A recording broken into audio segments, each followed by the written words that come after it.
Durante la cumbre de las 7 principales potencias económicas, el presidente francés Emmanuel Macron anunció una ayuda de urgencia de 20 millones de dólares para la Amazonia. Y también ayuda concreta. Francia dará apoyo militar en la región en las próximas horas.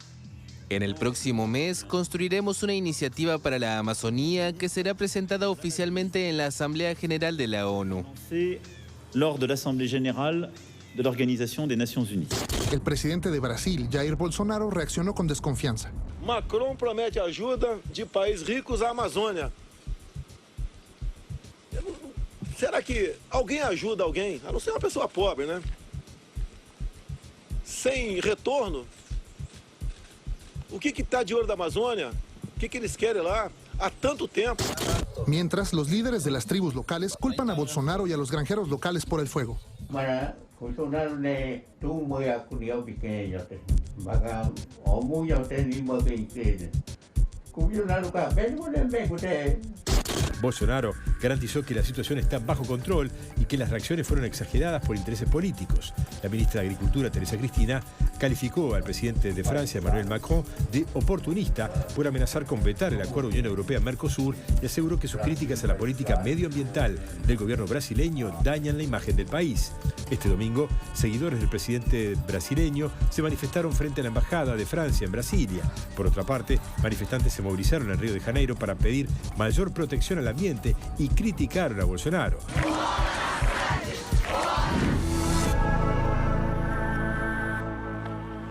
Guillermo Ramis, un placer tenerte hoy aquí con nosotros, un compañero de la casa, meteorólogo de mucho prestigio en este país y por sobre todo con ideas bien formadas y muy convincentes, de hecho, sobre el medio ambiente, los ciclos de la naturaleza, un gran opositor al famoso cambio climático.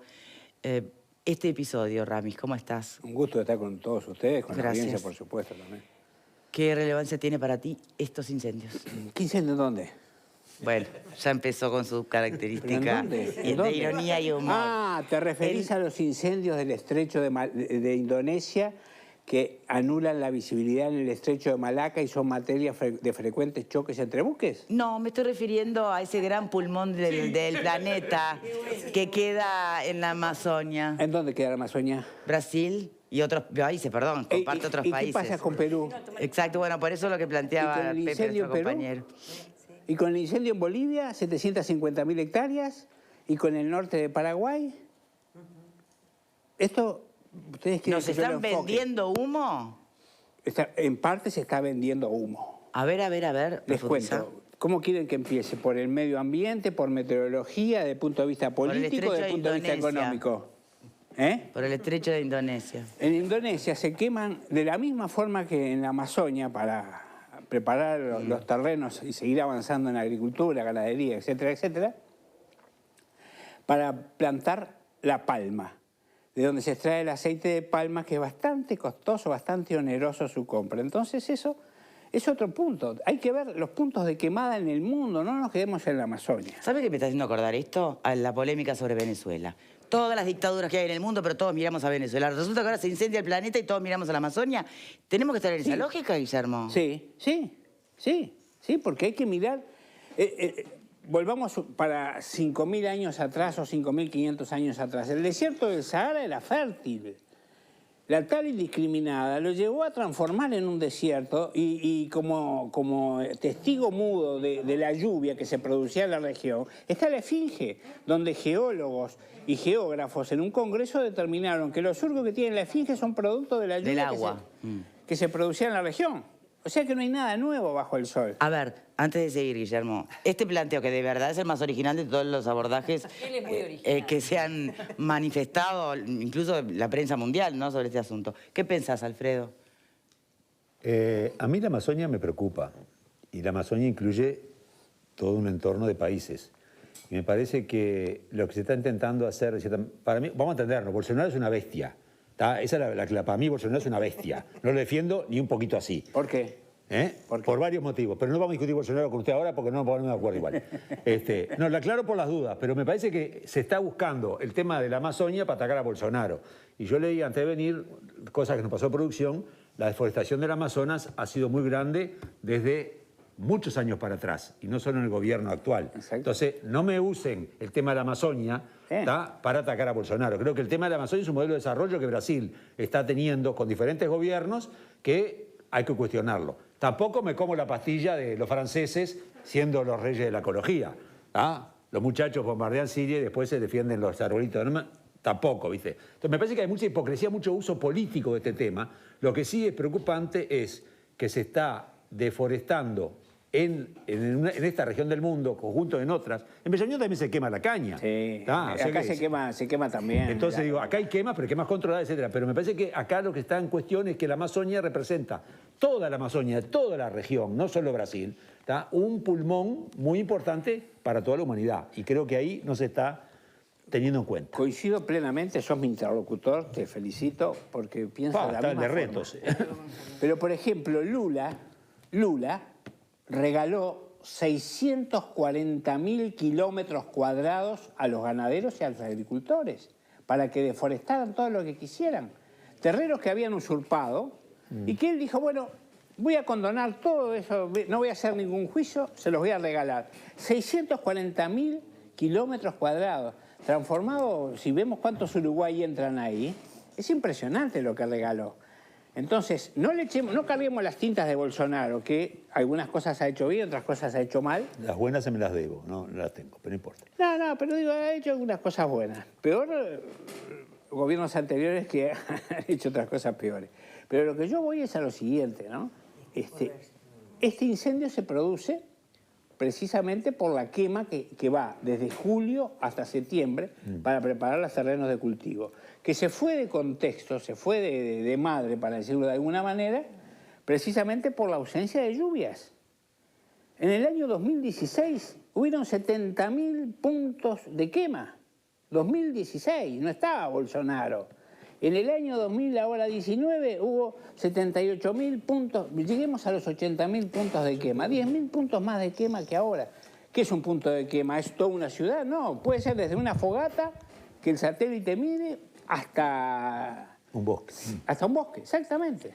A ver, ¿me permiten otra mirada? O tal vez si apoya o coincide, ¿no? Si no es verdad que Bolsonaro desmanteló los sistemas de control y que rescindió contratos con las ONG que trabajaban en el área. ¿Qué información tiene usted? Se puso un poco de mal humor, pero ¿quién es la vocera de las ONG y de la Amazonia ahora?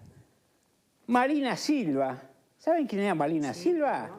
La ex ministra de Medio Ambiente de Lula. ¿Saben por qué se fue? Precisamente porque Lula no comulgaba con la política de Lula de regalar, entre otras cosas, esa tierra que regaló y otras manifestaciones que tenía Lula. Y ahora es la abanderada contra Bolsonaro de que Bolsonaro... Claro, pero hubo medidas concretas del gobierno de Bolsonaro que hicieron desarticular, por ejemplo, un sistema de prevención de incendios, de detección de incendios. Hubo problemas en su gobierno, desarticuló el área que trabajaba en medio ambiente, que, bueno, poco favor le hacen a esta situación, si bien podemos coincidir en que no se origina con el gobierno de Bolsonaro. Claro, pero la detección del medio ambiente no va a una persona ahí fotografiando los focos. Todo eso se monitorea desde satélites, donde la mayor cantidad de satélites la tiene Estados Unidos, y después la oficina que centraliza la mayor información de las imágenes satelitales es el INPE, Instituto Nacional de Pesquisas Espaciales. O sea que eso no se desmanteló, eso sigue funcionando. Hay un registro global de puntos de quema en el mundo que comenzó con los registros a partir del 2012 hasta la fecha. O sea que no es de ahora esto. En todo caso, sí hay una frase de Bolsonaro cuando se empiezan estas quemas, estos incendios, es que la generaron los propios ambientalistas. Eso fue un poco el puntapié. Dejando ver que era una suerte de atentado, ¿no? Situación, exacto. De represalia por haber recibido determinados contratos. No, yo quería hacer un análisis diferente y voy a dar un dato de Erika Beringer, que es una científica que trabajó 12 años e hizo su doctorado en estudios del Amazonas, que es ¿por qué nos interesa el Amazonas? Quizá más que lo que pasa en Filipinas. No solamente porque se dice que es el pulmón del mundo, etcétera, etcétera. Por el Ella negocio. da un dato concreto y dice, el Amazonas almacena gran cantidad de carbono en sus árboles, toda la selva almacena el equivalente, escuchen esto, a 100 años de emisiones de CO2 en los Estados Unidos. ¿Qué les parece? Por lo tanto, quemar la selva significa devolver mucho CO2 a la atmósfera. O sea, es un problema grave, es un problema de subsistencia. No es que el Amazonas, bueno, se nos picó el mosquito y dijimos, bueno, ahora nos preocupamos del Amazonas. Está bien, que lo cortés no quita lo valiente. Que esto ocurra desde antes no quiere decir que esté bien antes. Está peor ahora. Entonces, como se han incrementado en un 83% los incendios en relación al año pasado, a mí me preocupa lo que está pasando ahora, porque un 83% de incendios más, que ella misma dice, son dos tipos de incendios los que se dan. Uno es el que hace, en el caso de Evo, que permite la quema para la forestación, para la plantación de coca, para los campesinos, y otro es el incendio de la deforestación, que además ella explica y dice, se hace con un tractor, se arrastra todo lo que es la vegetación de la base, por lo tanto se rompe toda la estructura del ecosistema y se deja secar. Es decir, en la destrucción, en la deforestación, que obviamente no la hacen los campesinos pobres que plantan un poquito de coca, sino que la hacen los grandes hacendados, es lo que a mí me preocupa más. De verdad, creo que es un tema grave. No es un tema como para tomarlo sencillamente una preocupación, bueno, menor, no. Y efectivamente, coincido contigo en que el Amazonas abarca mucho más que Brasil, pero el problema es que la mayor deforestación está ocurriendo en Brasil. Yo he visto esta misma científica muestra fotos satelitales donde se ve las áreas de deforestación. Es brutal. Entonces, claro que me preocupan las dos cosas. Primero, que se ataque el mayor pulmón de oxígeno, ¿no? Todos lo sabemos, porque la clorofila es la que nos provee de oxígeno. No es tan así. Bueno, pero se lo considera el pulmón. Internacionalmente está hasta considerado un área de protección mundial, ¿no? Y además se está comprometiendo la emisión de CO2, que de verdad, imagínense, 100 años de emisión de Estados Unidos, nada más ni nada menos. Entonces, la contaminación ambiental es sumamente grave. Bien, sí. A ver, varios puntitos que quisiera hacer sintonía fina. A ver. Primero, el mayor absorbente de CO2 del mundo son los océanos, donde el CO2 es absorbido por el océano y es liberado en función de la temperatura. Primera cosa. Segunda cosa, más importante que los árboles en el efecto, la relación clorofila, etcétera, etcétera, es el fitoplancton, el plancton planetario, más importante que los árboles. En tercer lugar, en un informe de la NASA, fecha 22 de agosto de este año, con imágenes del satélite MODIS, por su sigla en inglés, establece que entre el 11 y el 13 las imágenes muestran que en 2 zonas de la Amazonia la quema fue similar al año pasado, a los últimos 15 años, y que habían otras 2 zonas donde era ligeramente superior a los últimos 15 años. O sea que la NASA, que es ciertamente un controlador de los puntos de quema o de queimada, como dicen los brasileños, le está echando paños de agua fría. No correspondería ese 82% más. No corresponde ese 83%. Tú mismo lo dijiste. El océano, además de ser absorber el monóxido, el CO2, perdón, además de eso, es el que nos provee del oxígeno por la clorofila de las algas, el fitoplancton. Entonces yo primero no voy a secar los océanos porque son mi mayor fuente.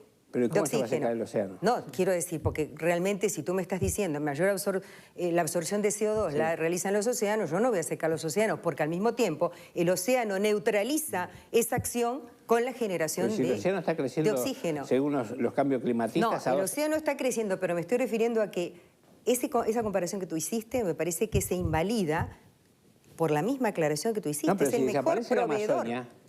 El punto es, ¿qué pasa si desaparece la Amazonia? Y cambiará el clima regional. Cambiará el clima regional. Como ya... Menos lluvias. Menos lluvias o se transforma en una sabana, de repente. Pero ¿por qué no le preguntan a Argentina qué hizo en el norte, la zona de... Si uno se para en Charata y mira hacia el sur, todo lo que es el monte nativo lo han talado. Uno ve kilómetros y kilómetros y kilómetros de plantaciones de soja, donde cada tantos kilómetros aparece algún pedacito de monte nativo que tiene un tamaño de 20 metros por 20 metros. Permítame preguntar otra cosa, y voy para este lado entonces. Porque vieron que Bolsonaro le acusa a Macron de estar actuando con políticas colonialistas en este tema, ¿no? De alguna manera de interferir en asuntos internos de países. Claro, la división política de la Amazonia, repasemos, Brasil, Ecuador, Perú, Bolivia, Colombia, Venezuela, Francia, la Guayana francesa, Guyana. Bueno, entonces uno puede decir, bueno, a ver, ¿se le da trascendencia por esto? Porque en realidad Francia le puso la dimensión al problema por sus propios intereses o no necesariamente. Fue mundial. América es el paraíso perdido de Europa, ¿no? Hoy América todavía hoy sigue siendo lo que Europa era hace, no sé, 500, 600, 700 años, con la selva negra, con toda la naturaleza, con variedad de plantas, de animales, etc.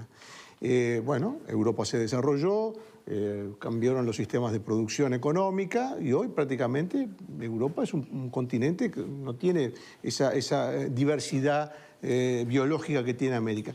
América quedó en el imaginario de los europeos, esa gente que te mira por arriba del hombro, ¿no? Esos europeos intelectuales que saben todo, que dan clase de cómo tiene que ser todo, ¿no? O sea, muchas cosas que ellos promueven y felicitan en América Latina jamás aceptarían en Europa, jamás. No aceptarían nunca un gobierno que tenga un solo diario, un solo canal de televisión, eso no lo aceptarían jamás. Pero a los sudamericanos, como son de segunda categoría, está bien, esos negritos, dale a esos gobiernos que se arreglan. Y con la Amazonía pasa algo parecido.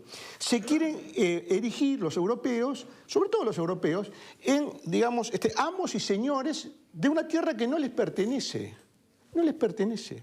Cada país es dueño de hacer dentro de su territorio lo que le parece que es más conveniente. Nosotros en Uruguay tenemos una polémica muy profunda con el tema de UPM, el agua, la contaminación. Es muy polémico. ¿Vieron las últimas manifestaciones? Ahora, es muy polémico, pero eso le vamos a preguntar a quién, a los europeos, cómo tenemos que hacer nuestro desarrollo económico.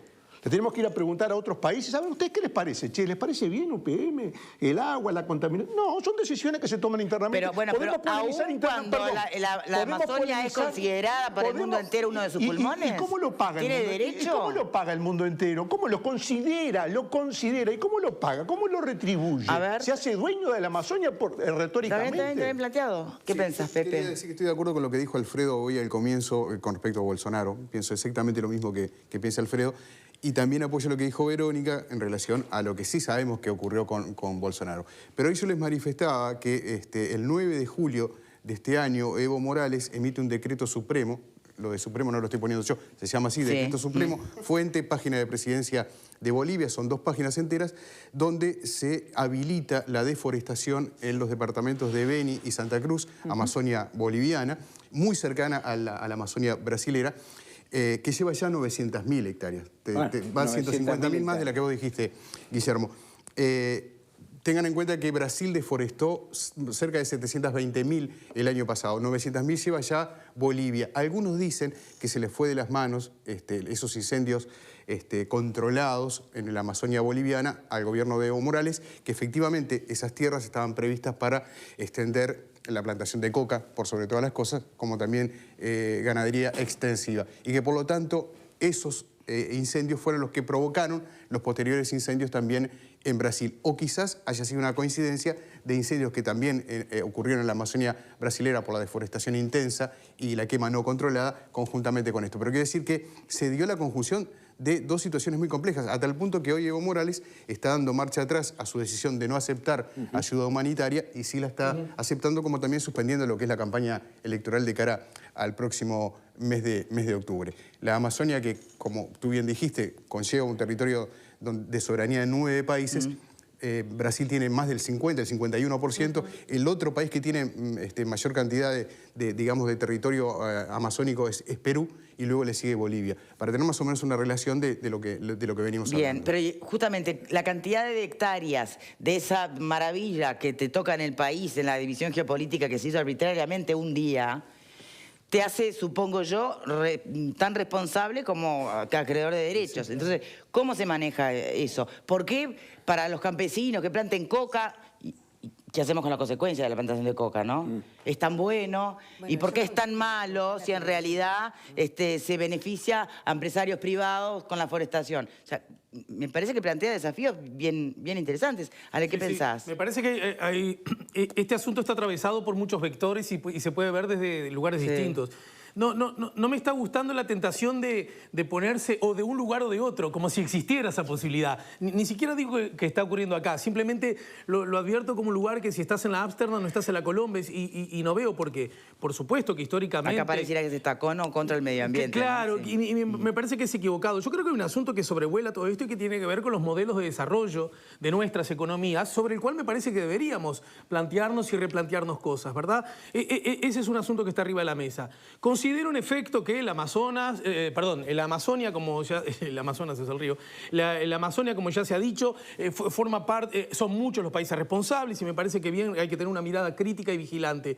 No estoy tan de acuerdo que sí, está dentro de un territorio desde cualquier perspectiva, pero yo porque tengo una mirada internacionalista del planeta, ¿verdad? No estoy tan de acuerdo de que entonces si el mar Ártico le pertenece a ese país, ese puede hacer lo que quiera con ese país. No, lo digo de verdad, lo digo honestamente, me parece bien, lo que no significa que sea naturalmente desconfiado con la mirada de los poderosos cada vez que nos prestan atención a nosotros. Bueno, acá hemos discutido muchas veces, ¿verdad? Hay 2x3, vemos, ¿cómo es? Entusiasmos muy subrayados, recién lo decía nuestra compañera conductora, acerca de que Estados Unidos debería intervenir en el caso de Venezuela. Ya vemos otros que decimos, mira, ¿qué querés que te diga? Cada vez que interviene Estados Unidos, más bien que no son buenas noticias. Me parece que aplica también esa desconfianza con relación a Francia. Ahora, cuidado, cuidado en caer en la lógica de decir, como ellos son europeos, el paradigma de lo que viene de Europa, todo es malo y por lo tanto nosotros tenemos el derecho a hacer lo que queramos. ¿Y saben qué? Con la Tierra, con el planeta...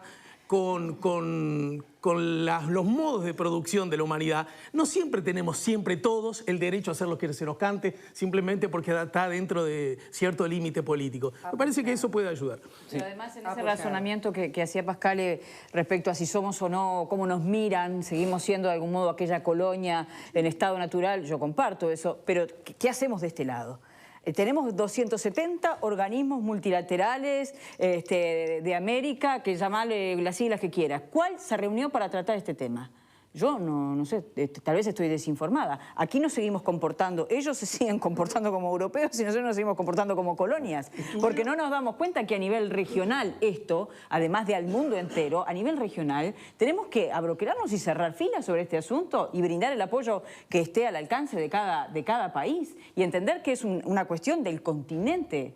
No solamente de Brasil o de Bolivia o de Perú. Yo creo que el resto de los países, Uruguay allí, mira como espectador lo que sucede. Bienvenida al mundo de la realidad. Y bueno, me alegro ese comentario porque yo lo comparto plenamente. Y si fuera el único ejemplo donde los americanos miramos sin tomar ninguna acción en tragedias que están pasando en nuestro continente, si fuera el único caso, yo compartiría tu punto de vista, lo suscribiría. Pero no es el único caso. Lamentablemente no es el único caso. Tenemos ataques al medio ambiente en un país que obviamente hoy lo estamos viviendo en Montevideo, hoy estamos respirando un humo contaminado, estamos viendo un cielo que no es el normal por esas quemas. O sea, estamos hoy sufriendo en Uruguay las consecuencias de una política de otro país.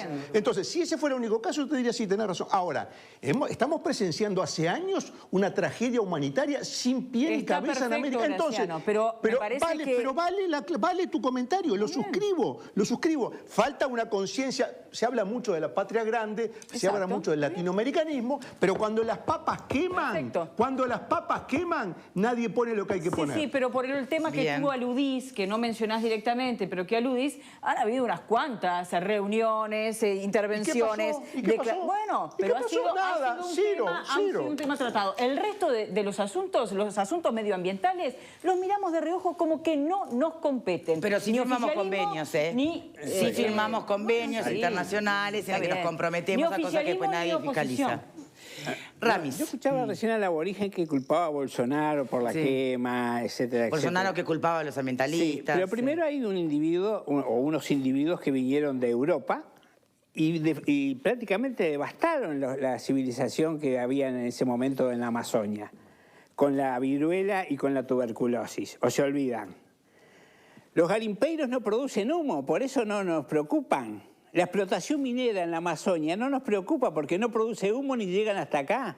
La explotación petrolera no nos preocupa, ni la explotación de la madera no nos preocupa porque las hojas no vuelan hasta acá.